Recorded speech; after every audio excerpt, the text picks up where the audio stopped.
भी ध्यान दे, क्योंकि रात अब बूढ़ी हो रही है कि नहीं है? और आपको हमको हक है कि नहीं है? क्योंकि आप बड़े हैं, मैं जर्रा हूँ, है कि नहीं? लेकिन हक है साथी होने का। और साथी के तौर पे मैं कह सकता हूँ, अगर आप नहीं बोलेंगे तो मैं कहूँगा अजनबी दश्त है, एक आलम तन्हाई है, जिंदगी खुदा जाने कहाँ ले आई है, किस तरह मैं करूँ गैरों से शिकायत, आखिर मेरा घर लूटने वाला ही मेरा भाई है। तो ऐसा ना बोले। स्टेज जो होता है वो इंजन का काम करता है और मजमा जो नीचे बैठे ये डब्बे का काम करते हैं। अगर इंजन में ही तेल खत्म हो जाए, डब्बे से शिकायत का हक बाकी नहीं रहता। सही बात है ना भाई? माशाअल्लाह, इस पूरी रात में आप जैसे जवानों की जरूरत है इंशाअल्लाह। हजरत, दो शेर मैं आप लोगों के समातों के हवाले कर रहा हूँ, जरा आगे से लेके पीछे तक। ये मत समझिएगा कि दो जुमा यहाँ सुनते हैं, कुछ लोग दो जुमा दरगाह शरीफ की मस्जिद में तकरीर सुनते हैं, बहुत सारे लोग हैं जो वहाँ जुमे की नमाज पढ़ते हैं, लेकिन मैं ज्यादातर वैसे भी इस्लाही पहलू पे गुफ्तगू करता हूँ, है कि नहीं? जरा एक हाथ माँ के नाम पर, एक हाथ बाप के नाम पर, जो माँ बाप के वफादार है, हाथों को उठा के कह दे या रसूल अल्लाह, लहरा के कह दे या हबीब अल्लाह। आता है जब भी नामे मोहम्मद जबान पर,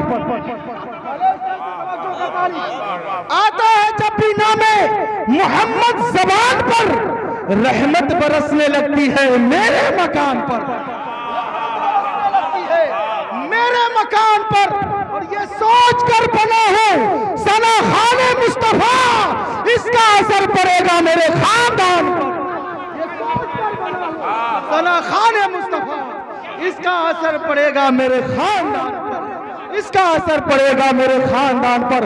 याद रखें, जिस मौजू का मैंने इंतखाब किया है वो वालिदैन से ताल्लुक रखता है। याद रखें, अल्लाह फरमाता है वो बिल वालिदैन एहसाना, माँ बाप के साथ हुस्न सलूकी से पेश आओ, माँ बाप के साथ अच्छा बर्ताव पेश करो।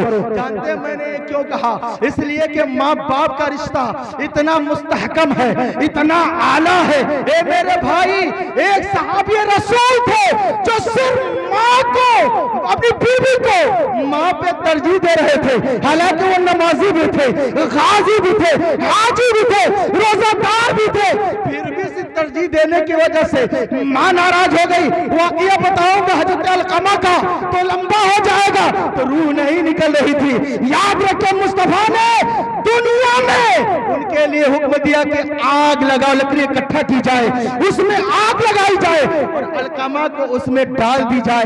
इसलिए जानते हैं अल मुख्तसर, ये आखिर में माँ का दिल जो होता है ना, वो क्या होता है? मोम की तरह होता है। जब मेरे आका ने कहा कि ऐसा है कि माफ कर दो, वो माफ करने को तैयार नहीं हो रही थी, तो मेरे आका ने कहा अपने सहाबी से लकड़ियां इकट्ठा की जाए, उसमें आग लगाई जाए और उस आग में अलकमा को डाल दिया जाए।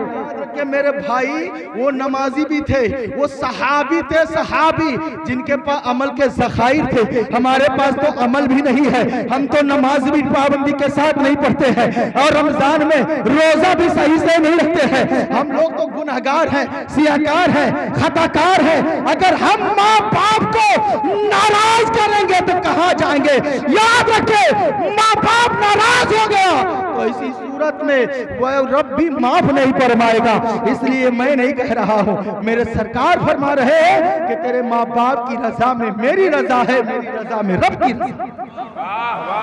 और माँ बाप का रिश्ता कारी आलिम साहब के जामे में तारुफ इसलिए नहीं करा सका किसी का, क्योंकि वक्त बहुत ज्यादा हो चुका। मैं इसीलिए खुतबा भी मुख्तसर पढ़ा हूँ। मैं चंद बातें, माँ बाप का रिश्ता इतना मुस्तहकम होता है कि कोई चाह कर भी खत्म नहीं कर सकता। अगर आपने शादी किया, मान के चले 10 साल के बाद ना इत्तेफाकी हुई, तलाक हो गई, दोनों में जुदाई पैदा, रिश्ता खत्म। 20 साल तक रिश्ता चला और तलाक वाक़ हो गई, तलाक दे दिया, खाओ तलाक बाइन दे या तलाक रजाई दिया और इद्दत गुजर गई, नहीं लौटाया, तो वो बीवी से रिश्ता खत्म हो गया। लेकिन मैं कहना चाहता हूँ, माँ बाप का रिश्ता इतना मुस्तहकम रिश्ता है कि कोई चाहकर भी उसको खत्म नहीं कर सकता, अभी नहीं बल्कि कयामत तक के खत्म नहीं कर सकता है। इसलिए कि माँ बाप आपका रिश्ता आपके खून के अंदर सरायत कर चुका है। इसीलिए शायर कहता है कि जिसके दिलों से माँ की मोहब्बत चली गई, समझो कि उसके हाथ से जन्नत चली गई, उसके हाथ से जन्नत चली गई। और मेरे आका फरमाते हैं कि देखो सबसे बड़ा पीर अगर कोई है, किसी भी पीर का जिक्र जो है कुरान के अंदर नहीं है।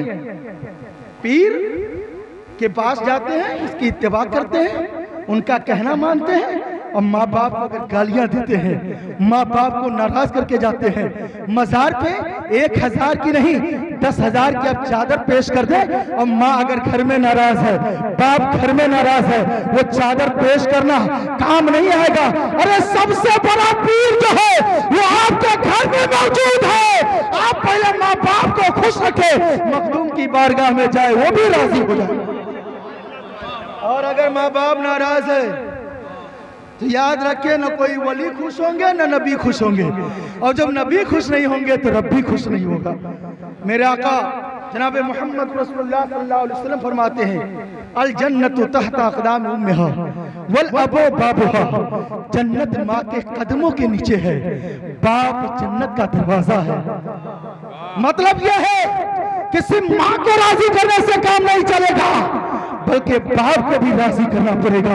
यही नहीं, मेरे आका फरमाते हैं कि जब कोई मुस्कुरा करके एक बार माँ के चेहरे की तरफ देखता है तो रब्बे कदीर उसे एक हज मकबूल का सवाब अता फरमा देता है। इसलिए अल्लामा नईम साहब किबला एक शायर ने कहा कि धीरे धीरे हम जिक्र सरकार करते हैं, अपनी किस्मत को बेदार, अपनी खोई किस्मत को बेदार करते हैं। जब भी जन्नत देखने की ख्वाहिश होती है, हम अपने माँ और बाप का दीदार करते हैं। जब भी जन्नत देखने की ख्वाहिश होती है, हम अपने माँ और बाप का दीदार करते हैं। हजरात, मैं वक्त ज्यादा नहीं लूंगा, बस 2-3 मिनट और एक और शेर समाप्त कर ले कि नात सरकारे मदीना गुनगुनाना चाहिए। बोल दीजिए। अरे आप सोचते होंगे आज नहीं तो जुमा में तो सुन ही लेंगे, लेकिन वालिदैन का मौजू मैं जुमा में नहीं उसका इंतखाब करता हूँ, पता है ना आपको। जरा हाथों को उठाकर बोल दें, जो थक गए हैं वो हाथ उठा के बोल दें।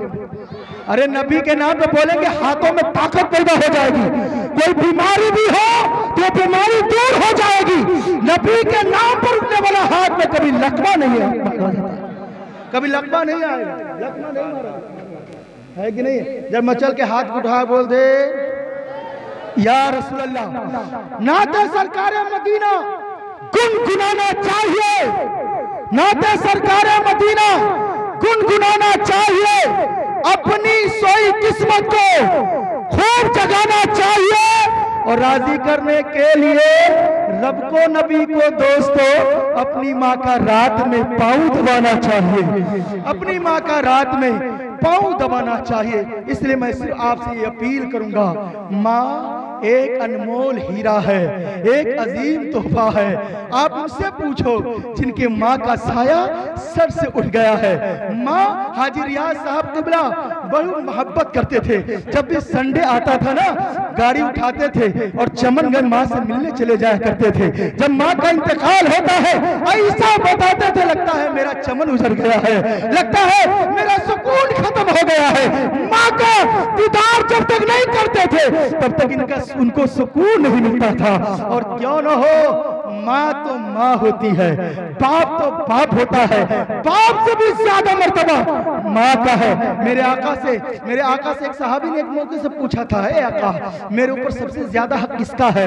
मेरे आका ने फरमाया तेरी माँ का है। फिर सहाबी ने पूछा फिर किसका है? मेरे आका ने फरमाया तेरी माँ का है। फिर सहाबी ने पूछा फिर किसका है? मेरे आका ने फरमाया तेरी माँ का है। जब चौथी मर्तबा सहाबी ने पूछा आका फिर किसका है? मेरे आका फरमाते तेरे बाप का है। सहाबी कहते हैं आका मामला बात समझ में नहीं आ रही है, मोहम्मद समझ में नहीं आ रहा है। 3 मर्तबा आपने कहा कि तेरी माँ का हक है, चौथी मर्तबा आपने कहा तेरे बाप का हक है। मेरे आका ने फरमाया ए मेरे गुलाम, ए मेरे सहाबी, तुम्हारी माँ का तुम्हारे ऊपर 3 हुकूक ऐसे हैं जिसमें तेरा बाप शामिल नहीं है, जिसमें तेरे बाप की शमूलियत नहीं है। मेरे आका फरमाते हैं 9 महीने तेरी माँ तुझको अपने पेट में रखी रखती रही, तेरे बोझ को उठाती रही और वो खुद दर्द से कड़ाहती रही, उसका रंग पीला होता रहा, फीका होता रहा, फिर भी वो मुस्कुराती रही। क्या हुआ? मैं अगरचे कमजोर हो रही हूँ लेकिन मेरे बदन में पलने वाला बच्चा जो है वो तो तंदुरुस्त पैदा होगा। वो मुस्कुराती रही। एक तो ये है कि इस मामले में तेरा बाप शरीक नहीं है। दूसरा हक ये है कि वो तुमको 2 साल, देखिए मसला भी सुन ले, बच्चे को 2 साल तक दूध पिलाना चाहिए और एक रिवायत के तौर से 2.5 साल, उससे ज्यादा दूध पिलाना बच्चों को नहीं चाहिए। ये हक जायज नहीं है। समझ रहे हैं ना? समझ रहे हैं? और हक के जो रजात साबित होता है ये इसी उम्र में, उसके बाद हक के रजात साबित नहीं होता है। मान के चले, मैं आपको कहना चाहता हूँ, मेरे आका ने फरमाया एक हक वो है कि खून वो अपना दूध के रूप में तुझको पिलाती रही, वो खुद कमजोर होती रही मगर तेरा ख्याल रखती रही। तू अगर रोता था माँ बिलखने लगती थी, तू अगर रोता था तो माँ का कलेजा मुंह को आ जाया करता था, माँ खुद परेशान होकर के तुझको हर तरह के परेशानी से बचाया करती थी। उसके अंदर भी तेरा तू शामिल नहीं है, बाप की शमूलियत नहीं है। और एक हक ये है कि जब तू पैदा हुआ था उस वक्त मौत और जिंदगी के दरमियान वो थी, उस वक्त जो उसको दर्द का एहसास हुआ, जो झटका लगा, उसमें भी तेरा बाप शामिल नहीं है। ए मेरे सहाबी, ये 3 हक ऐसे हैं जिसमें बाप की शमूलियत नहीं है। मेरे भाइयों, माँ बाप का बुढ़ापा अगर आपने पाया है, आप 80 साल के क्यों ना हो जाएं, और अगर आपके माँ बाप अगर 120 साल 30 साल के हैं, अगर आप उनकी बारगाह में जाएंगे तो उनकी निगाह में आप बच्चे नजर आएंगे, आप बच्चा नजर आएंगे। आप कितना बड़ा हो जाए, माँ बाप को औलाद से दौलत की ख्वाहिश नहीं होती है, अगर माँ बाप को ख्वाहिश होती तो बच्चे की सलामती की ख्वाहिश होती है। इसलिए घर से निकला करे तो माँ बाप की दुआ लेकर निकला करें। जिस काम से जाएंगे इंशाअल्लाह यकीन कामिल है कि आपका वो काम बनता हुआ नजर आएगा। इसीलिए कहने वाले ने कहा कि अकीदत से कोई जब खाके तैयबा चूम लेता है, वो बैठे फर्श पर अर्शे मोहल्ला चूम लेता है, वो बेटा बिल यकीन जन्नत का पाया चूम लेता है, मोहब्बत से जो अपनी माँ का तलवा चूम लेता है, मोहब्बत से जो अपनी माँ का तलवा चूम लेता है। याद रखें, अपने माँ बाप के साथ अच्छा सलूक करें। मुनासिब नहीं है ज्यादा वक्त लेना, चूँकि हमारे बावकार हजरत अल्लामा मुफ्ती नईम साहब क़िबला मौजूद है। मैं चाहूँगा, मैं तो चाह ही रहा था कि मैं खड़ा हूँ, लेकिन चूँकि रजिस्टर में नाम दर्ज कराना था इसलिए मैं खड़ा। आज का चूँकि निज़ाम बिल्कुल दरहम बरहम हो गया, जिस तरीके का निज़ाम था वो इस निज़ाम से आज का प्रोग्राम नहीं चला है कि नहीं। लेकिन ये मखदूम का करम है, इस जिक्र रिसालत की बरकत है कि फिर भी ये मेरा प्रोग्राम कामयाबी के और दबा दबा है। अल्लाह तबारक व तआला की बारगाह में दुआ है कि जिन लोगों ने इस प्रोग्राम में दामे दिल में सुखने हिस्सा लिया है, अल्लाह उनकी खिदमतों को कबूल फरमाए। शोला भी तेरे सामने गुलजार बनेगा जिस दिन तू मोहम्मद का वफादार बनेगा। अस्सलाम वालेकुम।